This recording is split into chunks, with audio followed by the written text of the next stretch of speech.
Brad, unsa may buhaton nako nga nakakita kog engkanto og tiil sa tao og tiil sa bata nga 1-year-old naglakaw-lakaw og tingog sa langgam nagsunod-sunod nako bisan asa ko moadto. So naa siya karon basin nadungog po niya ang tingog sa langgam. Okay, kon isulti na sa deliverance minister ang imong problema unya nga ingon ana para makita nato na kung kanang imong mga nakita og nadungog tungod ba na kay open ang imong third eye or naa ba ka kay laing problema psychological. Mao na nga isulti gyud na kay kung third eye na siya matabangan gyud na siya sa Office of Exorcism. Mao titubag. Okay, dugang pangutana Brad, maingon siya kinahanglan pa ba ang mga kalag pamisahan or ampuan? So diha sa 2 Macabeo 12:45 nga usa ka balaan og mapuslanon nga buhat ang pagampo sa kalag sa mga nangamatay.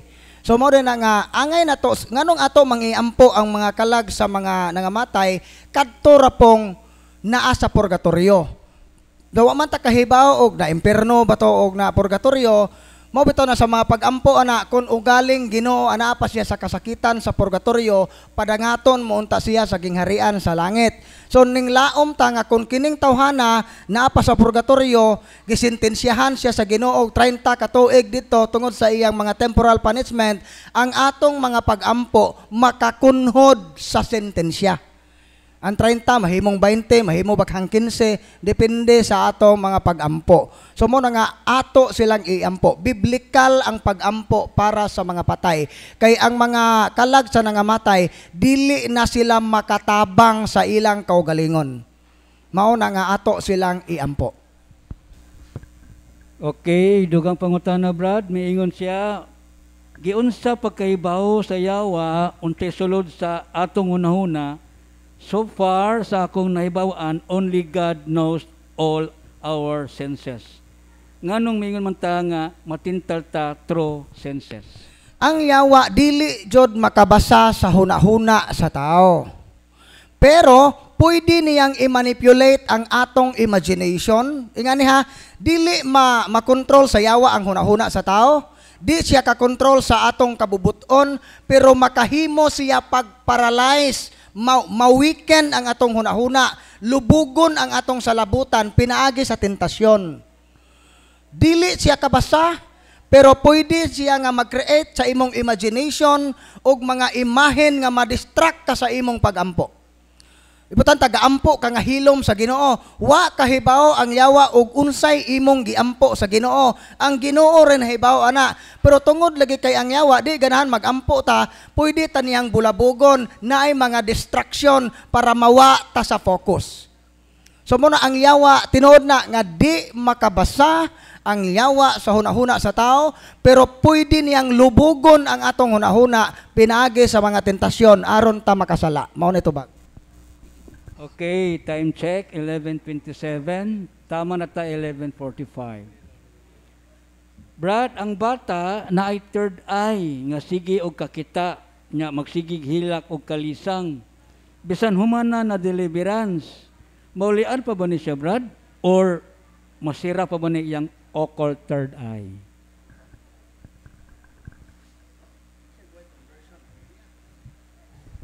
So atong balikon pag ka atong gisgutan ganiha nga ang rason usa sa mga rason nga nung gitugot sa Ginoo sa kinabuhi sa tao kini mga pangitabo sa atong kinabuhi conversion. Basin og adunay ang purpose sa Ginoo kabag-uhan sa maong bata ug sa tibok pamilya. Nan basin nakita sa Ginoo nga wala pay eksaktong kabag-uhan sa tibok pamilya mao nang naa pa. So doorways man ang unsay estado sa pamilya. So kinahanglang mabag-o ta. So para masabtan po na niya ninyo kung kinsa may nangutana na dugang pag-usisa sa case officer nga na-assignan ninyo niya. Okay? Aron mapasabot mo maayo. Kabag-uhan ang tumong ug tuyo sa Ginoo alang sa pamilya. Okay. Attention. Naa pa karon si Narcisa Isaac. Narcisa Isaac. Wala. Naba karon si Neka. Nekami Sarigumba. Nekami Sarigumba. Tara. Okay, salamat sa tubag, Brad.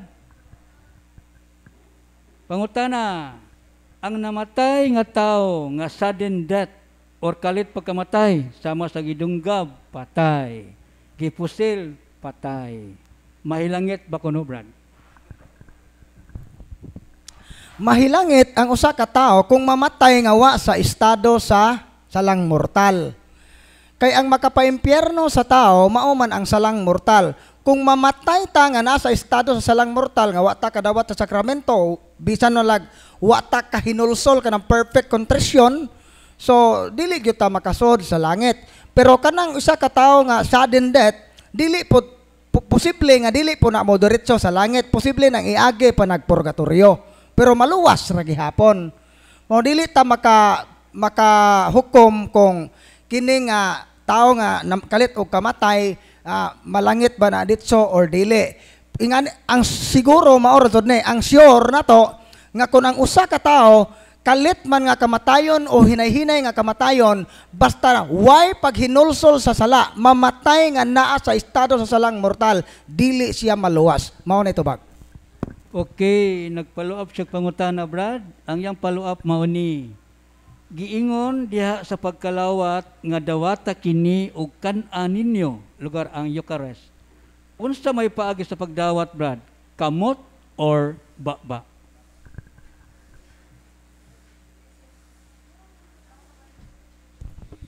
So, kanang kamot ba or baba, puro na gialaw sa simbahan, basta with reverence. Pero kami diri sa office, tungod kay daghan man mo kaayo, amo man kung na matikdan nga nay uban mudawat, dili pod asosihon og napabay na hibilin nga small particles, ipaphara pod mura kag gapapha og skyplex. So mao na nga ang among balaod diri sa opisina nga unya sa misa muluhod mo og mukalawat sa baba gyud idirekta. Kay kasagaran gud ana naay uban nga among gi mabantayan nga uban dili kanon isod og bursa.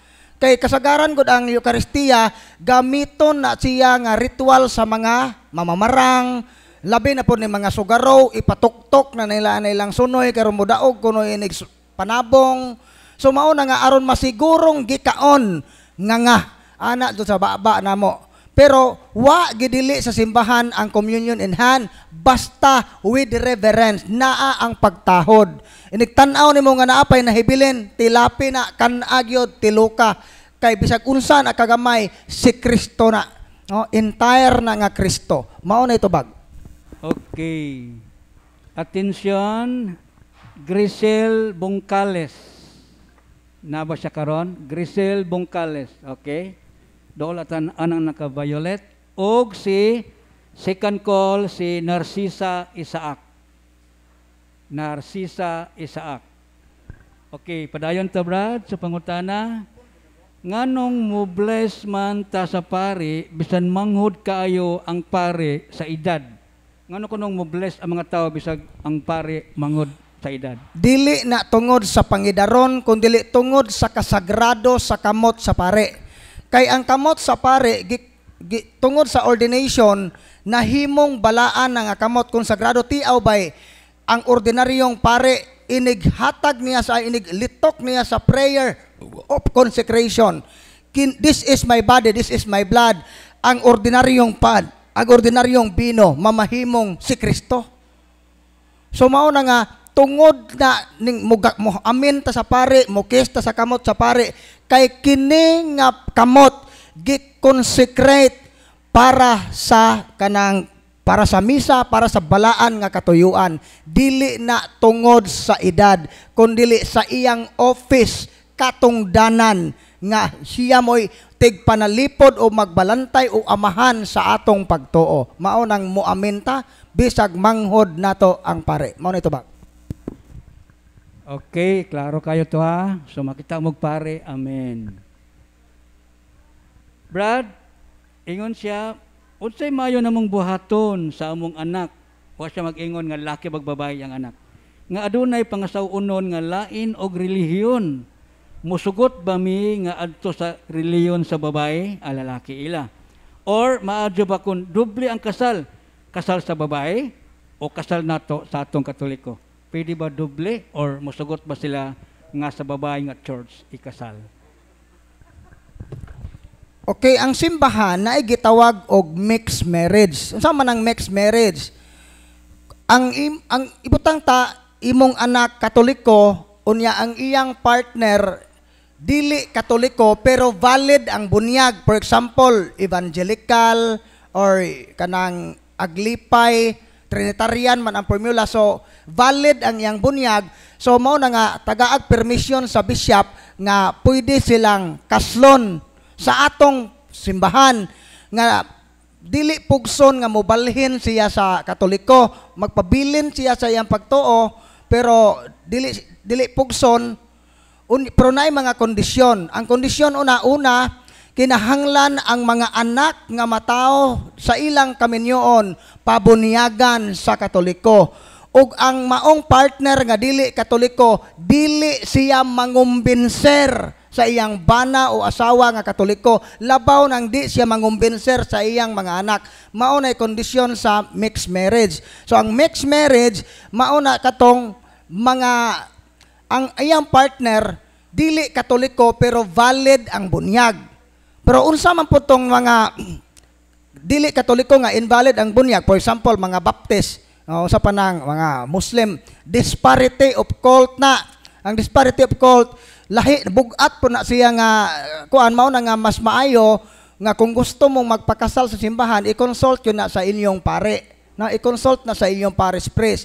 Unya, pwede ba nga magpakasal po may sa Katoliko o sa adto pod makasa ka ana. Ikaw nga Katoliko, makasa ka kung adto ka magpakasal sa laing relihiyon. Ngano man gud pod o kana mang wan pod sa lain di ay ngano kana mo mo no nga ngano man zon nga nakataya man kanunay kining kaminyoon ba dili unta tamusod og complicated nga relasyon pero lagi inyo man ang desisyon kinsa man putang makapugong sa inyong pagbati pero nabutang zon na sa risgo. Risgo. Mao na nga sa butag yun na ninyo nga ug magpakasal aron di makasa ang imong anak magpakasal sila sa simbahang Katoliko, katong mixed marriage, pero naay mga kondisyon. Pero di siya pwedeng magpakasal sa ilang relihiyon. Mao dito bag. Okay,